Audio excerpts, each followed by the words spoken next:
friends, Helen here. Welcome back to my channel. Today I'm going to do my first layout using my How to Kill a Kit with Style kit that I put together. There's a video for that earlier in the month on the 1st of January. I will link to that in the comments below. How to Kill a Kit with Style is currently run by Jennifer Gagne. I think it was Sarah Scraps that did it previously. She stepped down from running it. I'll have the link to the playlist as well for everybody taking part in the comments. I'm also doing Rainbow Crush, which is run by Tara O'Rourke, Paper Snob, and this month's colour to include is blue. Now there's Get in Shape, which was something that was run last year in January and February weekly by Shannon Blinn, and because of other commitments and personal reasons, she isn't running it again, but Miranda Webber, My Scrappy Life, has taken over and is going to run it this year monthly. So today's the first month and our shape is circles. So coming back to the colour blue and shape circles, I have one sheet of blue pattern paper in my kit. And I wanted, for the idea of what I want to do for this layout, I need a few different blue pattern papers. So I've gone back through my Vicky Boosting collections, and I think most of what I've pulled out, the extra blues I've pulled out are all scraps, and it's mostly from Where To Next. Which brings me to the last of the hops I'm joining in today, and that's Baby Got Scraps. So I've pulled out 4 different scraps of blue from different Vicky collections to add into my Baby Got Scraps kit to use with that on top of what I've already got. So I will be using stuff from the kit, and I've just cheated a little and I've added some more scraps in because there's not enough blue in it. So yeah, that's what I'm doing. Before I get started, if you are not already a subscriber, please hit that subscribe button. If you enjoy the video, please give it a like and let me know in the comments what you've enjoyed. If you're not sure what to say, pop an emoji, a circle, or find something that's blue, or a blue circle for the sake of engagement. It just lets YouTube know to recommend the video to other people who like scrapbooking who may not have found me yet. So it really helps the channel. All that out of the way, let's get scrappy. So these are the pieces that I've added in extra. I have done a little sketch as an idea of what I wanted to do. This one with all the circles on it is a piece that is actually in Where To Next, where I cut it out previously as a 6-inch circle and hadn't used it. So that's actually a scrap that size. I've then cut the paler blue with or the brighter blue I should say, with the polka dots as a 6-inch circle, and the herringbone piece as well wasn't quite a 6-inch wide piece, so I've cut best I can there. I didn't think I was going to use that one, but wait and see, and yeah, I do end up using it to cover up a mistake. So I had originally printed the pictures as a 3x4 and then 5 smaller ones. I decided to go square and come in tighter, mainly because I wanted to change the main photo. I love this one of Caris where Baby Eyes nearly hit her in the face with his hands clapping. So we were singing nursery rhymes that had clapping in because, you know, anybody with a 1 year or a almost 1 year old baby in their lives will know the greatest thing is when they start clapping, and when they start clapping on demand. So you sing a nursery rhyme, it's got clapping, and away they go. So yeah, we were singing every nursery rhyme with clapping. I'm just showing you there my brushos. I have poked a hole in the lid instead of taking the lid off and using it like as a powder you scoop out, like I was showing there with the Lindy's. It then kind of works like a salt shaker, and I was just making sure that on a piece of scrap that I've got on my pile, that it is gonna do where I want it to do, because I want to do a line and then spritz water and have it all explode out like brushos do. So yeah, it was doing exactly what I wanted to do. I am covering the base here, or at least around the circles, with some translucent gesso. The circles I have drawn are 5 inches. They are like the test circles to judge how big circles I needed to do what I wanted to do. I ended up not using the 5 and going for 6 instead. But I am using these 5-inch circles as a guide for where I want the mixed media to go. So the gesso is mostly dry. It isn't completely dry, and there's a bit of an oops coming up. I am going around the edge of the 5-inch circles, just tapping the brush out on, and just going around those circles. I'm then going to spritz the water. Oh gosh, yeah, I'm moving the pictures out of the way and drop it on it. It's just classic Helen. Spritz the water going outwards to get the brush hose to spray out and explode out of from behind where the circles are going, and just adding a little bit more water as I go for anywhere where I want a little bit more of an explosion.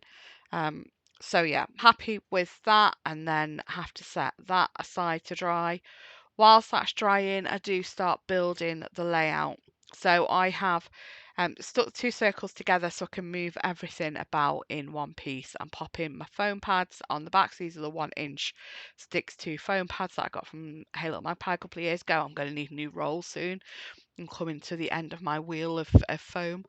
And I am just making sure that the circles are kind of at the angle I want them to be, so I can put the main focal point photo on, and it be straight to the angle I want the circles on. So I'm just lining it up all there now, just to make sure I'm kind of doing it so it's a 1/2 inch top to side and bottom to left side. And then I'm just bringing that onto just a piece of cardstock to stop the glare from my mat on the video. So yeah, just now, as I said, arranging things and building the layout. So I've got that journaling tag, which the bottom corner of that photo of Carrie and Baby Eye is going to be covering the square that today's in. So using that as the line for lining up where that tag's going. And yeah, can't have a naked hole on a tag, so I punch the hole and then go looking for some jute. So I've got this twine. I think this was tying a package together, I think. It's just something I've got sat in a drawer from pulling off something it arrived on. That kind of thing has to go in drawers or somewhere where the cats aren't going to get to it, because they will eat this. Yeah, it's rather unpleasant when after they've eaten it. So yeah, it's anything like that has to be covered in my bin if I throw off any scraps. The same with the release paper from my strips of foam as well. They have to go under stuff in my bin. So my recycling bin tends to sit inside my general waste bin to keep the cats off pieces of twine and release paper from stickers. Anyway, back to the layout. So the title is Clap Hands, because yeah, it's one of the many nursery rhymes with clapping in. So it's either clap hands, daddy come, or if you're happy, you know it, clap your hands, or wind the bobbin up. So wind the bobbin up, wind the bobbin up, pull, pull, clap, clap, clap. It's one of them that we're singing. We have probably sung all 3 of them whilst we've been doing this. The boys are the only people who appreciate my singing, so I sing to them whenever I can.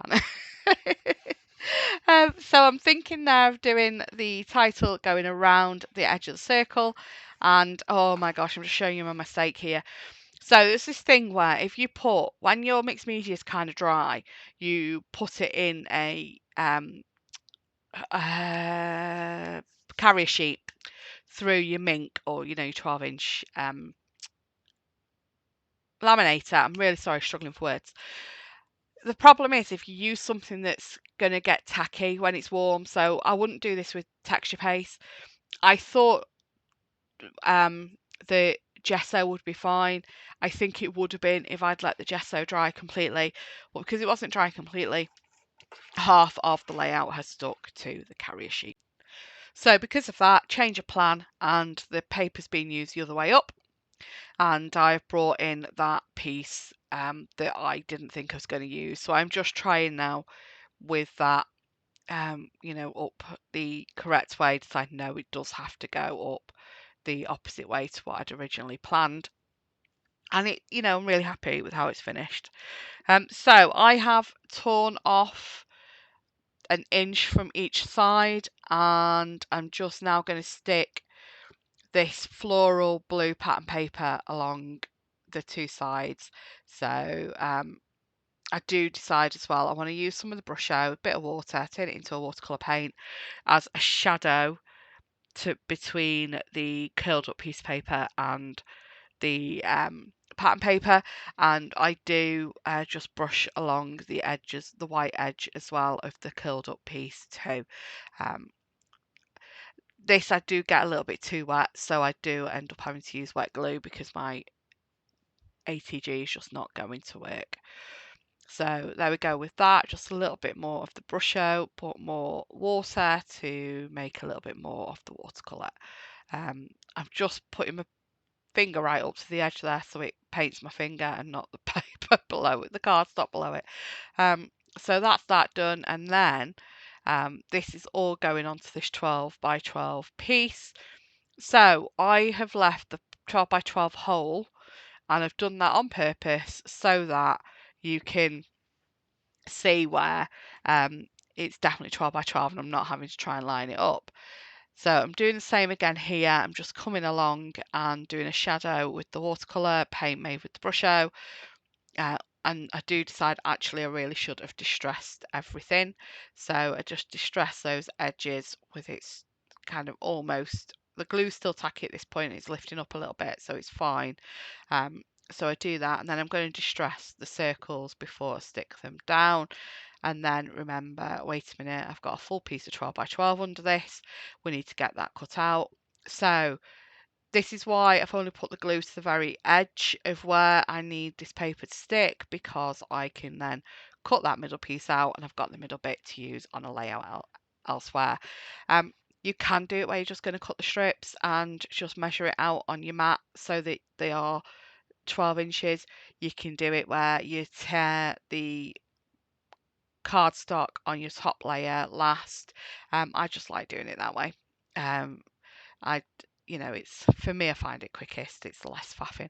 But yeah, either way around is absolutely fine. So just distress my circles, taking my backing off the foam pads, and I use wet glue on here. Two reasons: one, wiggle room, and two, this is going down onto a back that I'm not entirely convinced is completely dry yet, and also I need it to not completely stick, to slide this underneath it as well and then give it a press down. There we go. So just arranging how I want those pieces of the twine to go, and so I start doing clap hands around the circle, and then I decide actually I will in a minute that I don't like it, and that blue circle, that I keep on saying blue circle, they're all blue circles. That third circle that I've added in does end up being a happy accident of a really great place to sort of anchor spot for my title. So really happy with how that's come out. And yeah, I don't stick it down quite yet. I'll stick it down right near the end, and I'll do the journaling off camera. So coming in with the embellishments that I have pulled for this how to kill a kit with style kit. I do audition a few pieces, and I did like that actually, but I do end up not using it. I thought that's a bit too pink, and then they end up going with something that's got a lot of pink in it. Here we go. I love that vellum piece. I then have the dilemma of how am I sticking this down, because I'm not tucking any of it under anything. I cut this definition piece in half, and I do end up just using the happiness. I don't use the definition. One of the paint splats under there, if I thought on before, I would have maybe left the background longer to dry and used some stamps as well added onto the background. But I am really happy with the background, so I'm not going to get too, over too upset about the fact that I didn't add anything else to that background because I really love how it's turned out. Okay, so just going back in now, and I bring in my stapler. So you can use it like, you know, if you've got your tiny attacher, same kind of thing. It's a stapler. So I just bring in my stapler and I stick that down. This is me thinking about how I'm going to stick it. And yeah, I end up grabbing the stapler. And then because I've used staples on this piece, I then need to find a way of use staples on other pieces. So I've popped a few around, attach the twine where it's crossing over with it. I do end up putting one at the top of that happiness as well, because just to, you know, bring that element further up the page, because it does stop quite low on the page with them. Now, I don't add very much else to this, just these washi flowers which I've cut apart. I've got two of them which I stick there to my journaling spot, and then the one that I've cut on its own, I think that goes under the this life, loving this life. There we go. It does go there, promise. There we go. And I think, yeah, I just stick the happiness down, and then I grab some hearts. I go through the embellishments. There's some gold hearts. Oh, yeah. I just make sure everything, there's nothing else that I can think to add. Gluing down. Here we go. I said I glued this right near the end. So yeah, just going to glue the title down. After I've glued the title down, I do add some hearts about. I've got some gold hearts that I stick down. Again, chipboard, even if the glue still feels a bit sticky, still stick it on, because when they dry out, they will fall off. I've got albums with alphas in the bottom of the pages because I didn't glue them on glue chipboard no matter what. So yeah, some of these puffy hearts and stars, just to bring those colours, the, you know, extra colours around the page, and then we are done. Thanks so much for watching. Please check out the playlists in the description for the different hops, and go and show some love to the other creators in the hops I am taking part in today. Thanks so much for watching. Take care. See you soon. Bye bye.